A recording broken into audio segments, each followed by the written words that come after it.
My brothers and sisters of Africa, my children of the diaspora across the oceans, hear me well. Today I raise my voice not against a nation, but against a system that has learned to disguise chains as medals. Tanzania has declared a 98% victory. Some will call it stability. Others will call it pride. But I call it a warning to every African heart that still beats for freedom. Numbers do not define liberation. A nation can show the highest percentage of votes and still the lowest measure of truth. I have seen how the world celebrates our silence, how they applaud us when we imitate their democracy, but punish us when we demand our sovereignty. My message is not for the politicians, it is for the people, for the Tanzanian youth who wonder if their voice still matters, and for the African American soul who looks back at this continent hoping to find the courage of ancestors rising again. We must learn to question what they tell us to accept. When 98% becomes a symbol of perfection, beware, because perfection in politics often hides the smell of fear. The destiny of Africa cannot be built on applause for numbers. It must be built on justice, on dignity, on the power of a people who choose truth over illusion. Tanzania is not alone. What happened there reflects what threatens every African land that forgets to listen to its own heartbeat. I speak today not as a president standing behind walls of power, but as a soldier of the African spirit. I speak as a son of this soil, the same soil that gave birth to Nyerere, Sankara, Lumumba, and every dreamer who dared to say Africa belongs to Africans. When I look at Tanzania, I see a land of history, of peace, of promise. I remember Julius Nyerere, who spoke of self-reliance and unity long before many of us could walk. He believed that Africa's liberation was not complete until every nation stood on its own feet. Yet today, decades later, we see elections celebrated as spectacles, where the percentage of victory becomes more important than the percentage of honesty. I do not attack the Tanzanian people. I honor them. They are our family, bound to us not by borders, but by blood. The struggle of a Tanzanian worker is the struggle of a Burkinabe farmer. The tears of one African mother are the tears of us all. But I must ask, and the world must ask, how can we call ourselves free if our people cannot truly choose? They tell us Africa is developing. They show tall buildings, highways, and conferences. Yet in the villages, hunger still walks barefoot. In the cities, truth still hides behind curtains of fear. The enemy has changed shape. It no longer wears the uniform of colonizers. It wears the suits of our own brothers who learned to rule but forgot to serve. To my Tanzanian brothers and sisters, I say this with respect. Your vote is sacred. It is not a gift from your leaders. It is your inheritance from your ancestors who died with songs of freedom on their lips. Do not allow anyone to trade that inheritance for applause from the outside world. Africa cannot be reborn until we separate true leadership from manufactured victory. The dream of Pan-Africanism will never live through men who fear the truth. It will live through those who have the courage to lose power rather than lose integrity. My words today are for the youth, because the youth carry the pulse of every revolution. When I see Tanzanian students filling classrooms, riders crossing dusty roads to work, farmers bending under the sun, I see the same fire that burns in Burkina Faso, in Mali, in Ghana, in Harlem, in Atlanta, in Kingston. That fire is the inheritance of those who refused to kneel when the world told them to. Young people of Tanzania, your nation stands at a crossroad. They will tell you politics is for the powerful, that you should stay quiet, study, and wait for opportunity. But opportunity never comes to those who wait. It comes to those who rise. You have a voice. You have a mind. You have the right to ask your leaders why a nation of such promise is satisfied with imitation rather than creation. And to my brothers and sisters of the diaspora, those who live under the flags of foreign lands, but still hear Africa calling inside their souls, I say this: Your struggle is not different from ours. When you face discrimination in the West, when your voices are silenced by systems that fear your truth, remember that the same chains are forged here under the disguise of democracy. You and we are bound by one history, one wound, one dream. If Africa fails to free itself, the black soul everywhere remains in exile. The struggle of Ferguson is the struggle of Ouagadougou. The fight for justice in New York echoes the same cry for dignity in Dar es Salaam.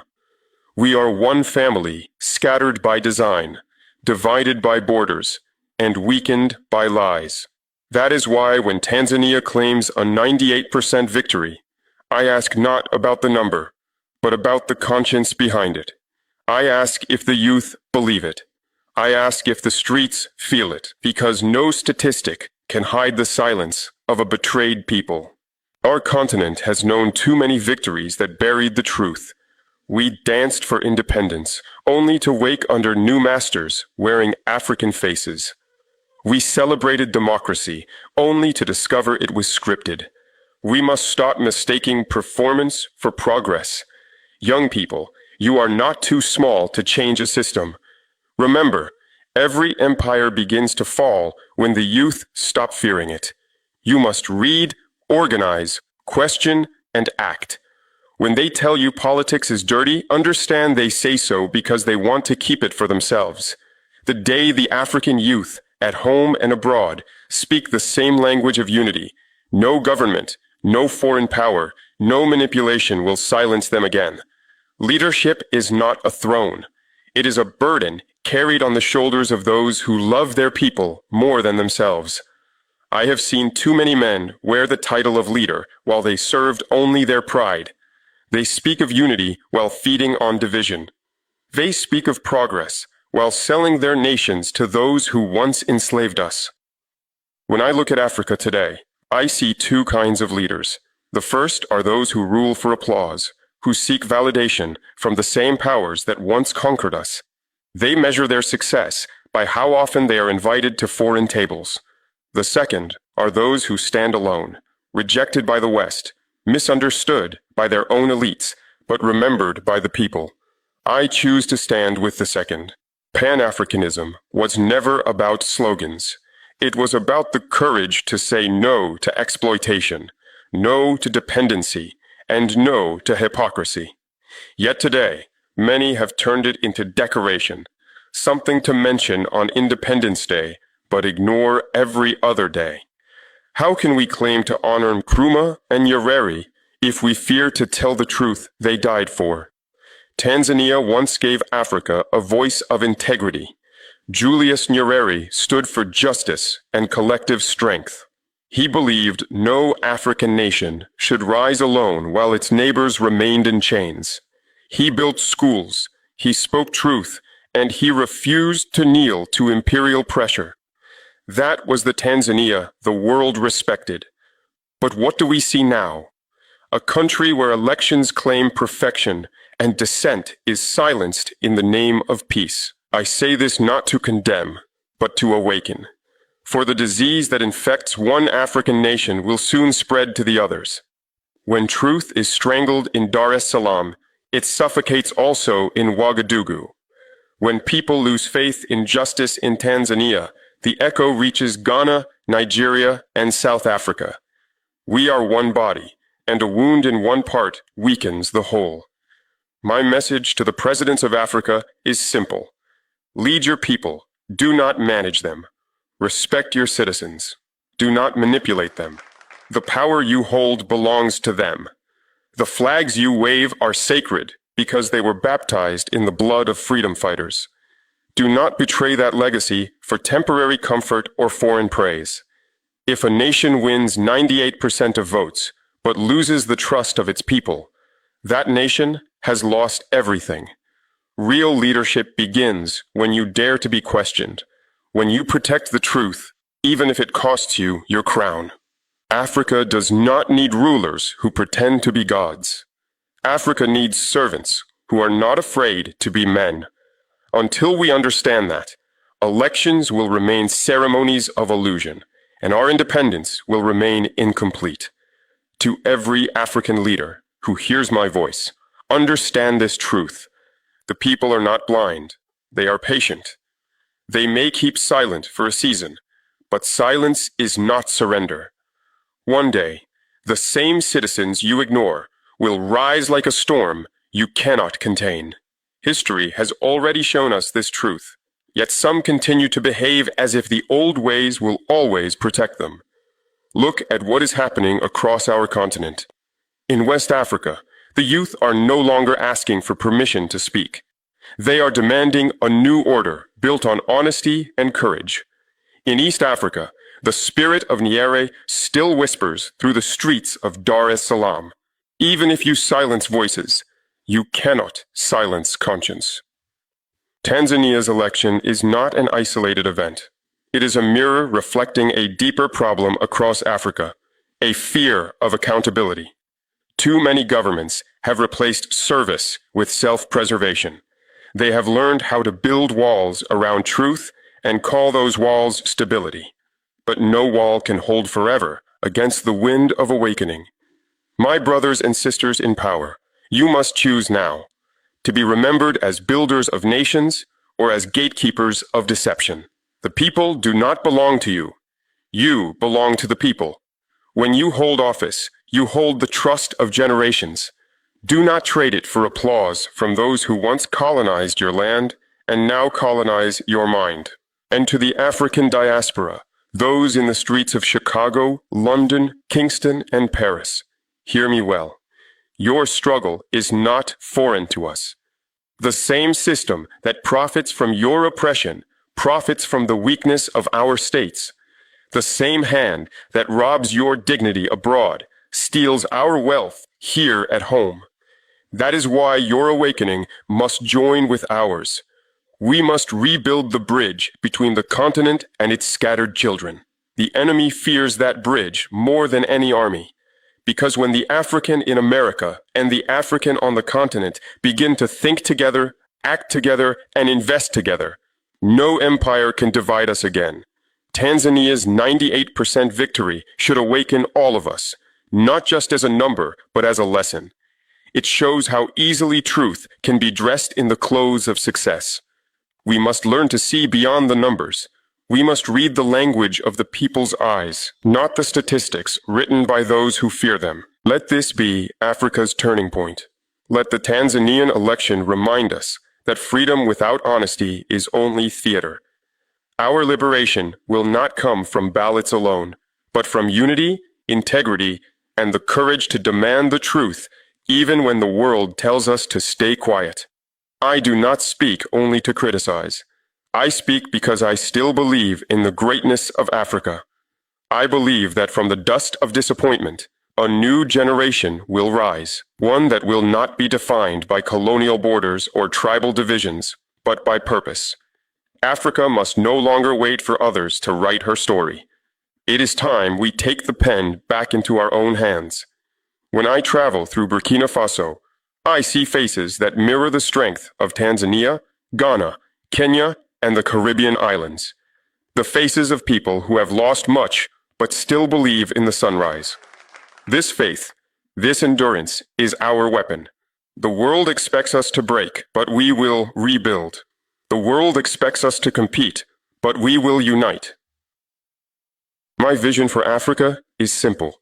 A continent that feeds itself, educates its children, protects its women, honors its elders, and welcomes its diaspora home. I dream of a future where no African must cross the sea in search of dignity, because dignity will already live here. That dream begins not in palaces, but in the hearts of the people. To my brothers and sisters in the diaspora, I say, Africa has not forgotten you. Your ancestors' blood still calls from the soil. Your history did not begin in chains. It began in kingdoms, in courage, in sacred songs. Return, if not with your body, then with your spirit, your ideas, your investments, your solidarity. The bridge between us must not remain symbolic. It must become real. The powers of this world want us divided, because they fear the day when the children of the diaspora stand shoulder to shoulder with the children of Africa. They fear the day our resources are managed by us, our policies made for us, our dreams funded by us. That day is coming. It will not be easy, but nothing great ever is. Tanzania's 98% victory may be remembered as a political event, but for me, it is a wake-up call.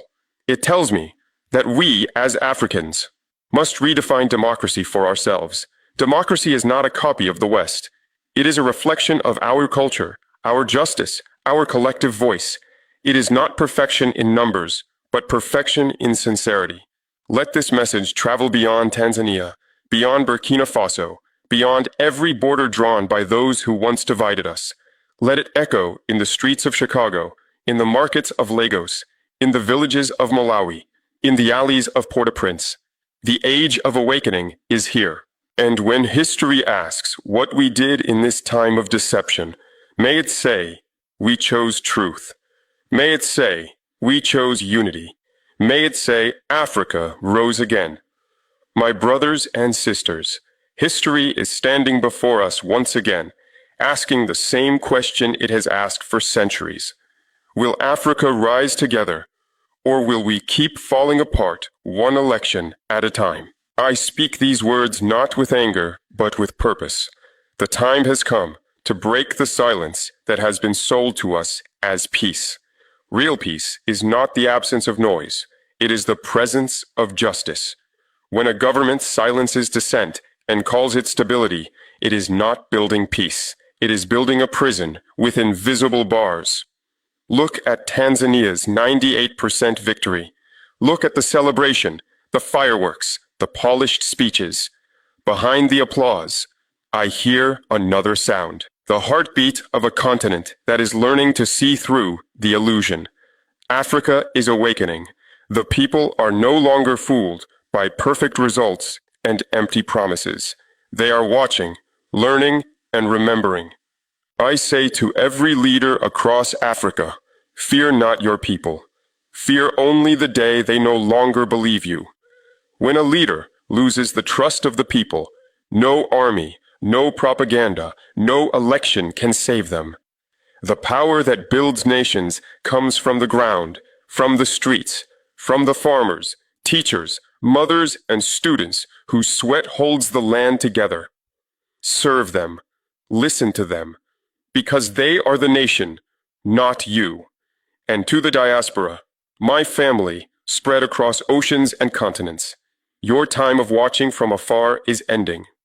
The children of Africa abroad must rise to defend the truth of this land. Support the youth movements. Fund schools. Speak against injustice, not only in America or Europe, but in Africa itself, because your silence here strengthens the chains that still bind you there.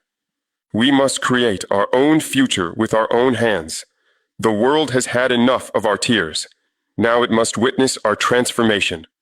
We must refuse leaders who sell our minerals but not our dignity, who speak of progress but never of freedom. The destiny of Africa cannot be outsourced. It belongs to us. Let this message go to the mountains of Tanzania, the plains of Burkina Faso, the streets of Nigeria, and the alleys of Detroit. Let it cross every ocean and pierce every lie. The time has come for us to stop reacting and start building. Africa, the world may doubt you, but I do not. You are not weak. You are not lost. You are the mother of civilization, and your children are finding their way home. So rise, Africa. Rise with truth. Rise with unity.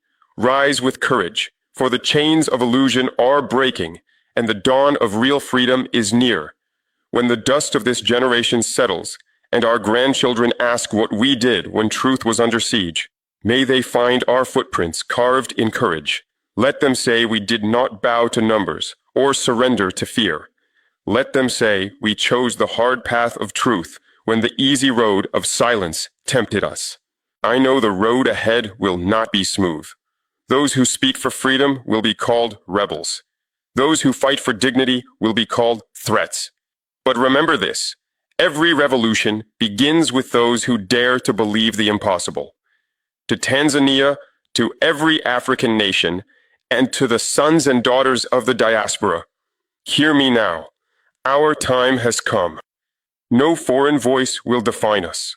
No false victory will divide us. And no chain will hold us again. The empire of lies trembles when the people begin to think for themselves. Let this be the generation that wakes, the generation that builds, the generation that finishes what our ancestors began. History is watching. The ancestors are listening. The children are waiting. And I, IBRAHIM TRAURE, say to all who still believe, Africa will rise, because truth can no longer be buried.